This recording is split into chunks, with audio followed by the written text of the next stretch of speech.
నమస్తే, నేను మీ కిషోర్. ప్రస్తుతం తెలుగు రాష్ట్రాల్లో ట్రెండింగ్లో ఉన్న టాపిక్ గురించి మనం ఇప్పుడు మాట్లాడుకోబోతున్నాం. సో దాని గురించి చెప్పాలనంటే ప్రధానంగా మాజీ మంత్రి కేటీఆర్పై ఫార్ములా ఈ రేస్ కేసుకు సంబంధించి ఆయన మీద కేసు నమోదవడంతో ఆయన అరెస్ట్ అవుతారా అవ్వరా, ఒకవేళ అరెస్ట్ అయితే కనుక శిక్ష ఏ రకంగా ఉండే అవకాశం ఉంటుంది, మరింతమంది కూడా అరెస్ట్ అయ్యే అవకాశం ఎంతవరకు ఉంటుంది, ఈ అన్ని అంశాలు కూడా మనకు కనిపిస్తూ ఉంటాయి. ఒకవేళ అరెస్ట్ కాకపోతే పరిస్థితి ఏంటి, వీటన్నిటికీ సమాధానం కేటీఆర్ మాటల్లోనే కొంత మనకి లభిస్తుంది. ఎందుకంటే నిన్న మొన్న ఆయన ప్రధానంగా కొన్ని మీడియా కాన్ఫరెన్స్లో మాట్లాడుతూ అసలు ఈ ఫార్ములా రేస్ ఏంటి, దీనికి సంబంధించి నేను అప్పుడు ఏం చేశాను, ఆ తర్వాత ప్రభుత్వం నుంచి ఏ రకంగా అనుమతులు వచ్చినాయి, దాన్ని ఎందుకు ముందుకు తీసుకెళ్లాల్సిన పరిస్థితులు వచ్చినాయి, వీటన్నిటి గురించి ఆయన మాటల్లోనే చెప్పారు. అసలు ఆయన ఏమన్నారో చూద్దాం. దాదాపుగా 55 కోట్ల రూపాయలు ఇచ్చిన మాట వాస్తవమే అని కేటీఆర్ ఓ ప్రెస్ కాన్ఫరెన్స్లో మాట్లాడారు. కానీ నిబంధనల ప్రకారమే అంతా చేశామని చెప్పి ఆయన చెప్పుకుంటూ వచ్చారు. ఈ మొత్తం వ్యవహారానికి ఇక్కడ ఒక మాట అయితే మాట్లాడారు, తనదే బాధ్యత అని కూడా ఆయన చెప్పారు. అధికారులు కూడా తన ఆదేశాలతోనే అంతా చేశారని చెప్పి కూడా కేటీఆర్ చెప్పారు. సో దీనికి పూర్తి బాధ్యత మాత్రం తనదే అని అంటున్నారు. ఇలా ఒక రకంగా మాజీ మంత్రి అంటే ఇప్పటివరకు తెలుగు రాష్ట్రాల్లో ఈ కేసుకు సంబంధించి బాధ్యత నేనే, ఇక్కడ అధికారులు ఎవరు కూడా దీంట్లో బాధ్యత లేదు, ఇక్కడ తప్పైనా ఒప్పైనా నాదే బాధ్యత అని చెప్పి డైరెక్ట్గా ఆయన ఈ కేసు వ్యవహారాన్నంతా తనపై వేసుకోవడానికి చాలానే కారణాలు ఉన్నాయి. అసలు ఒకవేళ నిజంగా ఈ వ్యవహారం 55 కోట్ల వ్యవహారం క్యాబినెట్లో ఆమోదం అనేది లేకుండా ఈ కార్ రేస్ నిర్వహణకి సంబంధించి కేటీఆర్ నిర్ణయం తీసుకున్నారు, దాంట్లో తప్పు ఉంది అని చెప్పి ప్రస్తుతం కేసు నమోదు చేసిన పరిస్థితుల్లో అది తప్పు అని తేలితే గనక ఏంటి పరిణామాలు, ఏ రకంగా ఉండే అవకాశం ఉంటుంది, ఒక్కసారి మీకు వివరించే ప్రయత్నం చేస్తాను.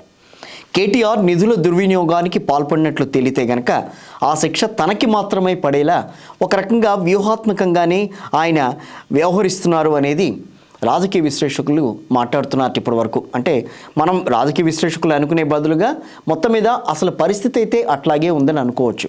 ఎందుకనంటే కేటీఆర్ మాత్రమే జైలుకెడితే ఆ కేసు ఆయనతోనే ముగిసిపోతే అప్పుడు బీఆర్ఎస్ పార్టీ మిగతా నేతల ద్వారా నడుస్తుంది. అలా కాకుండా గనక ఈ కేసు మరింత లోతుగా అన్వేషించి మరింతమంది బీఆర్ఎస్ నేతల్ని, అంటే ఇప్పుడున్న పరిస్థితుల్లో బీఆర్ఎస్కు సంబంధించి ఈ రోజునే మనం చూసాం మర్రి రాజశేఖర్ రెడ్డి మల్కాజ్గిరి ఎమ్మెల్యే మర్రి రాజశేఖర్ రెడ్డి, అదేవిధంగా అంబర్పేట ఎమ్మెల్యే కూడా ఈ రోజున రేవంత్ రెడ్డిని కలిశారు. సరే, వాళ్ళు ఏ రకమైన ఎందుకు కలిశారు ఈ విషయాలన్నీ కూడా మనం తర్వాత చర్చించుకుందాం. దానికి సంబంధించి అసలు నిజంగా వాళ్ళు కాంగ్రెస్ పార్టీలోకి వెళ్ళడానికి వాళ్ళు ఎమ్మెల్యేలు ఇద్దరు ముఖ్యమంత్రి రేవంత్ రెడ్డిని కలిశారా, లేకపోతే ఏదైనా వాళ్ళ నియోజకవర్గానికి సంబంధించి నిధుల విషయంలో అసెంబ్లీ సమావేశాలు జరుగుతున్నాయి కాబట్టి ఆ నిధుల విషయంలో ఏదైతే మన ముఖ్యమంత్రి రేవంత్ రెడ్డిని కలిశారా అనే విషయం ఇంకా బయటికి రావాల్సింది. కాకపోతే ఏంటంటే ప్రస్తుతం బీఆర్ఎస్ నేతలు చాలామంది కాంగ్రెస్ పార్టీ వైపు చూస్తున్నారు. కాంగ్రెస్ పార్టీ వైపునే కాదు, ఇటు పక్కన బీజేపీ వైపు కూడా చూస్తున్నారు కొంతమంది.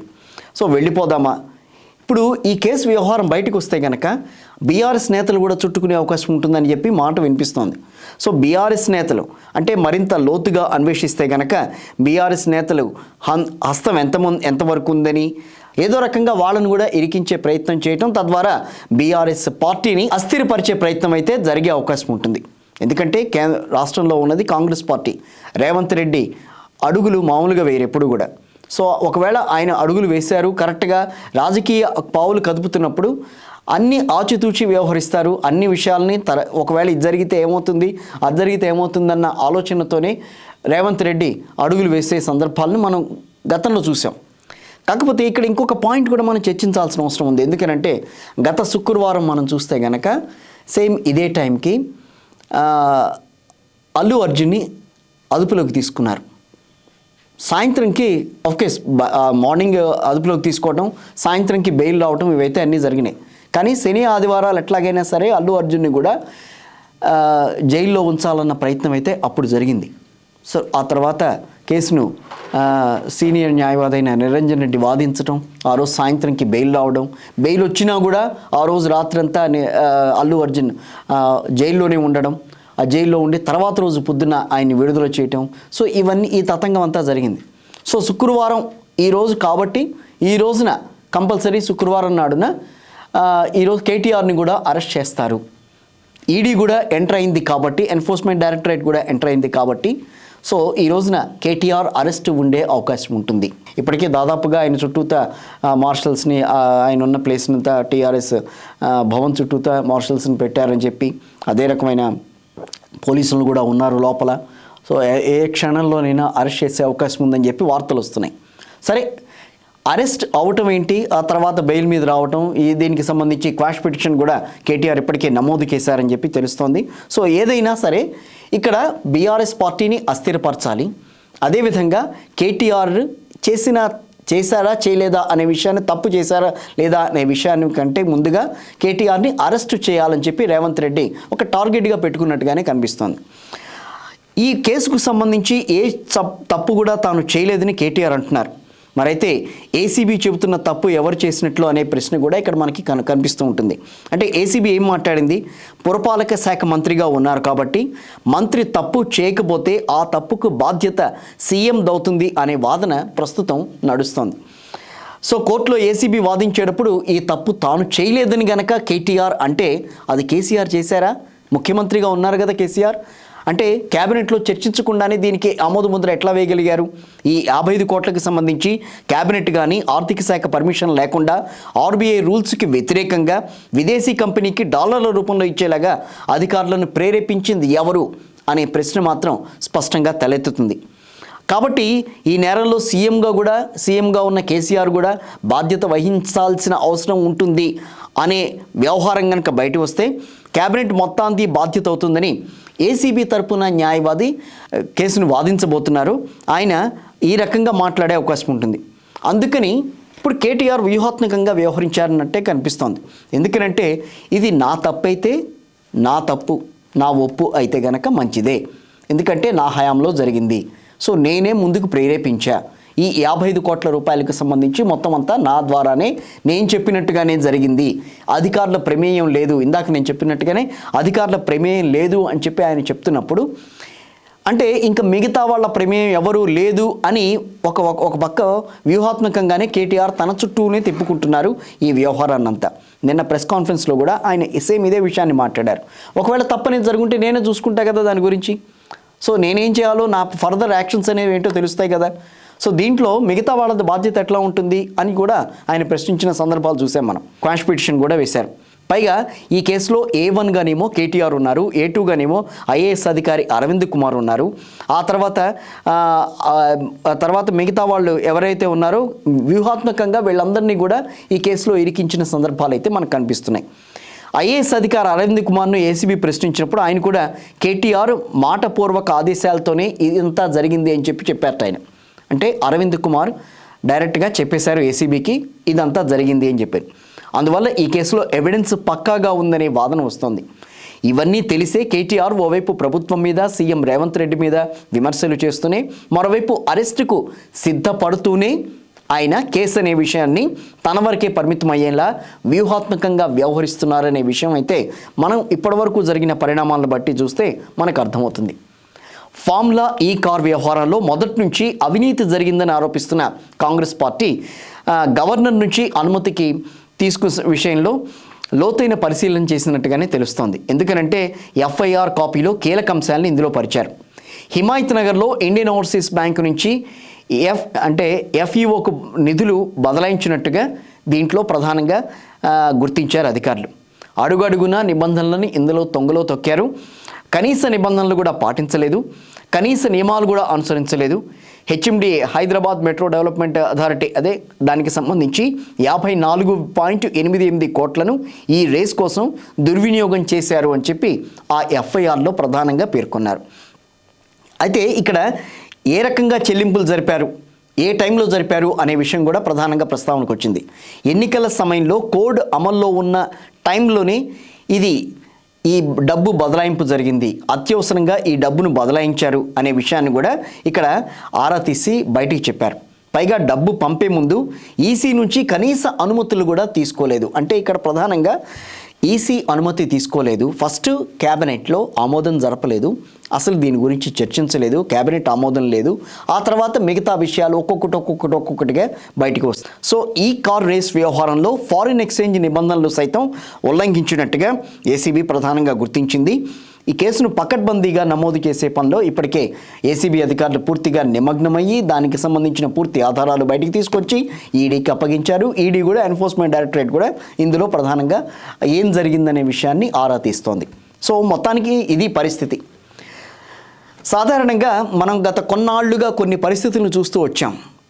నన్ను అరెస్ట్ చేయండి, నన్ను అరెస్ట్ చేస్తేనే అసలు విషయాలు బయటకు వస్తాయి, నన్ను అరెస్ట్ చేస్తారా, అరెస్ట్ చేసే దమ్ము రేవంత్ రెడ్డికి ఉందా, రాజకీయ పార్టీలు ఎందుకు ఈ మాటలు మాట్లాడుతూ ఉంటాయి, రాజకీయ పార్టీలకు సంబంధించిన నేతలు ఎందుకు మాట్లాడుతూ ఉంటారు, అక్కడ ఎన్ని తప్పులు చేసినా వారిని అరెస్ట్ చేస్తే మాత్రం అక్కడ జనాల్లో ఎక్కడా లేని ఒక రకమైన సింపతి క్రియేట్ అవుతుందనే విషయం అందరికీ తెలిసిందే.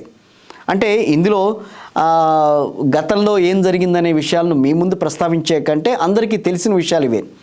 అంటే ఎందుకంటే జైలుకు వెళ్ళిన వారి బాధ ఎప్పుడు కూడా వృధా పోలేదని, వారు ఏకంగా తాము గురిపెట్టిన సింహాసనానికి చేరుకుంటారు అన్నది కూడా ఎప్పుడు రాజకీయ పండితులు కూడా చాలామంది చెప్తూ ఉంటారు. జైలుకి వెళ్ళొచ్చాడు, ఆయన ముఖ్యమంత్రి అయ్యాడు, జైలుకి వెళ్ళొచ్చాడు, మళ్ళీ ముఖ్యమంత్రి అయ్యాడు. సో ఈ రకమైన మాటలు, ఈ రకమైన పదాలు ఎక్కువగా ఈ మధ్యకాలంలో తెలుగు రాష్ట్ర రాజకీయాల్లో ఎక్కువగా వినిపిస్తున్నాయి. పాలకులు ఏదో రకంగా ఇబ్బంది పెట్టే ప్రయత్నం చేస్తారు. ఇబ్బంది పెట్టిన తర్వాత గత ప్రభుత్వ హయాంలో ఏ తప్పులైతే జరిగినాయో వాటిని ఎత్తి చూపుతారు. దానికి మేము ఎప్పుడూ సిద్ధంగా ఉంటాం, చివరికి మేము జైలుకు కూడా వెళ్తాం అని చెప్పి రాజకీయాలకి సంబంధించిన నేతలు ఎప్పుడూ మాట్లాడుతూ ఉంటారు. అంటే జైలుకి వెళ్ళొస్తాం, మళ్ళీ మేము అధికారంలోకి వస్తాం, మళ్ళీ మేము వాళ్ళ సంగతి చూస్తాం. సో ఈ రకమైన టెండెన్సీ రాజకీయాల్లో, ఈ రకమైన ప్రవర్తనలు అయితే నడుస్తూ వస్తున్నాయి. ఇప్పుడు ఆంధ్రప్రదేశ్కు సంబంధించి టీడీపీ అధ్యక్షులైన చంద్రబాబు నాయుడు గారిని డైరెక్ట్గా జైల్లో పెట్టడం, అప్పుడు సీఎంగా ఉన్న వైఎస్ జగన్మోహన్ రెడ్డి జైల్లో పెట్టారు. సో జైల్లో పెట్టి దాదాపుగా 55 నుంచి 56 రోజుల పాటు ఆయన వెళ్ళారు, జైల్లో ఉన్నారు, జైల్లో నుంచి బయటకు వచ్చారు. అప్పుడేదో సింపతి వచ్చిందా, సింపతి రాలేదు కదా ఆయన లోపలికి వెళ్ళిన తర్వాత అనేది అప్పుడు వైఎస్ఆర్ కాంగ్రెస్ పార్టీ మాట్లాడింది. సరే సింపతి వచ్చిందా లేదా అనేది ఇప్పుడు గవర్నమెంట్లో ఎవరున్నారు, ఎవరు అధికారంలోకి వచ్చారు అనే విషయాన్ని చూస్తే అందరికీ అర్థమవుతుంది. సో ఇలాంటి సంఘటనలే గతంలో కూడా జార్ఖండ్ సీఎంగా ఉన్నారు, జార్ఖండ్ సీఎంగా హేమంత్ సోరెన్ అరెస్ట్ చేసి జైల్లో పెట్టారు.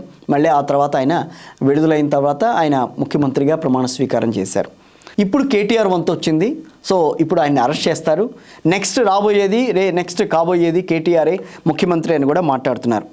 అయితే కొన్ని విషయాలను మాత్రం ఇక్కడ ప్రధానంగా మనం గమనించాల్సిన అవసరం ఏంటంటే ఏ సెక్షన్ల కింద వాళ్ళని అరెస్ట్ చేస్తున్నారు, ఆ అరెస్ట్ ప్రభావం ఏ రకంగా ఉంది, ఆ ఏదైతే నేర ప్రభావం ఏ రకంగా ఉంది. సో ఆ యాక్ట్లు బట్టి ఏ యాక్ట్స్ కింద అయితే వాళ్ళని అరెస్ట్ చేస్తున్నారో, చట్టం కింద చట్టానికి లోబడి వాళ్ళని ఏ రకంగా అరెస్ట్ చేస్తున్నారో, సో వాళ్ళు ఎంతవరకు జైల్లో ఉండాల్సిన అవకాశం ఉంటుంది, ఇవన్నీ కూడా కొంత పరిగణలోకి తీసుకోవాల్సిన అవసరం ఉంది. ఎందుకనంటే ఇక్కడ ప్రధానంగా ప్రభుత్వ నిధులు దుర్వినియోగం చేశారు అనే ఆరోపణలతో ఏసీబీ కేటీఆర్ మీద కేసు నమోదు చేసింది. కేటీఆర్ మీద 4 సెక్షన్లతో కేసు నమోదు చేసింది. అందులో A13(2) PC యాక్ట్, అట్లాగే 409, 120B కింద కేసు పెట్టారు. కేటీఆర్ మంత్రిగా ఉండగా ఆర్బీఐ గైడ్లైన్స్కి వ్యతిరేకంగా ఎఫ్ఈఓ కంపెనీకి 45 కోట్ల రూపాయలు హెచ్ఎండిఏ చెల్లించిందని అభియోగం మోపారు. ఇదంతా క్యాబినెట్ అనుమతి, ఫైనాన్స్ క్లియరెన్స్ లేకుండా చేశారు అనేది కేటీఆర్ మీద వచ్చిన ప్రధాన అభియోగం. సో ఏం జరుగుతుంది, ఒకవేళ అరెస్ట్ చేస్తారా చేయరా, చేస్తే గనక పరిస్థితి ఏ రకంగా ఉంటుంది. సో బీఆర్ఎస్ గురించి ఏంటి, బీఆర్ఎస్లో పరిస్థితి ఏంటి అనేది మనం ఇందాక వరకు మాట్లాడుకున్నాం. ఒకవేళ కేటీఆర్ని అరెస్ట్ చేస్తే బీఆర్ఎస్ నేతలు ఎంతవరకు ప్రతిఘటించే అవకాశం ఉంటుంది. ఇప్పటికే అసెంబ్లీ సమావేశాలు జరుగుతున్నాయి. నిన్ననో మొన్నో ప్రధానమైన బీఆర్ఎస్ నేత హరీష్ రావు గారు ఓ మాట అన్నారని చెప్పి దాని మీద చిలవల పొలవలుగా వార్తలు రాసుకుంటూ వచ్చారు. చిలవల పొలవలుగా అసలు ఏం జరిగిందనే విషయం బయటికి రాకుండానే జరిగింది. సో ఆయన అన్నారా లేదా అనే విషయం బయటికి తెలుస్తూనే ఉంది. ఆయన ఏమన్నారు, ఆ తర్వాత ఎందుకు అన్నారు అనే విషయం బయటికి తెలుస్తూనే ఉంది. కానీ ఏదో రకంగా అక్కడ బీఆర్ఎస్ని మాట్లాడనీయకుండా చేయాలనే ప్రయత్నం అయితే తెలంగాణ అసెంబ్లీలో జరుగుతోందన్న విషయం మనకి తెలుస్తోంది స్పష్టంగా. సో ఈ రోజున కేటీఆర్ అరెస్ట్ అయితే గనక పరిస్థితులు ఏ రకంగా ఉండే అవకాశం ఉంటుంది.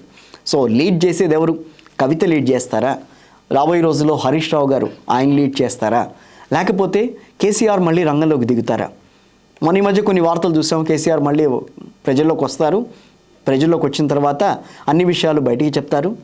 అసలు గత కొన్నాళ్ళుగా ఆయన ఎందుకు రావట్లేదు అనే విషయాన్ని కూడా ఆయన కొండబద్దలు కొట్టినట్టుగా చెప్పేస్తారు ప్రజలందరికీ కూడా. సో మళ్ళీ కేసీఆర్ మళ్ళీ అధికారంలోకి వచ్చే ప్రయత్నం అయితే జరుగుతుంది. జమిలీ ఎన్నికలు అని అంటున్నారు, జమిలీ ఎన్నికల లోపలే ఆయన జమిలీ ఎన్నికలకు సమాయత్తంలో భాగంగానే ఆయన కేసీఆర్ గారు మళ్ళీ ప్రజల్లోకి వస్తారు అని చెప్పి కొంతమంది మాట్లాడుతున్నారు. సో ఇవన్నీ కూడా ప్రస్తుతం జరుగుతున్న పరిణామాలు. సో ఈ రోజున కేటీఆర్ని అరెస్ట్ చేస్తే ఏంటి, చేయకపోతే ఏంటి, చేసిన తర్వాత పరిణామాలు ఏ రకంగా ఉంటాయి, సో వీటన్నిటి మీద మనం మళ్ళీ ఒకసారి విశ్లేషణ చేద్దాం. సో ప్రస్తుతానికైతే కేటీఆర్ తనంతట తానుగా ఈ వ్యవహారానికి సంబంధించి తన చుట్టూనే తిరగాలన్న ప్రయత్నంలో భాగంగా తప్పు ఒప్పుకుని ముందుకు వెళ్తారా, లేకపోతే అసలేం జరిగిందనే విషయాన్ని బయటికి తెప్పించడానికి ఒక రాజకీయ ఎత్తుగడగా దీన్ని కేటీఆర్ వ్యూహాత్మకంగా అడుగులు వేస్తూ దీన్ని ఎదుర్కొంటారా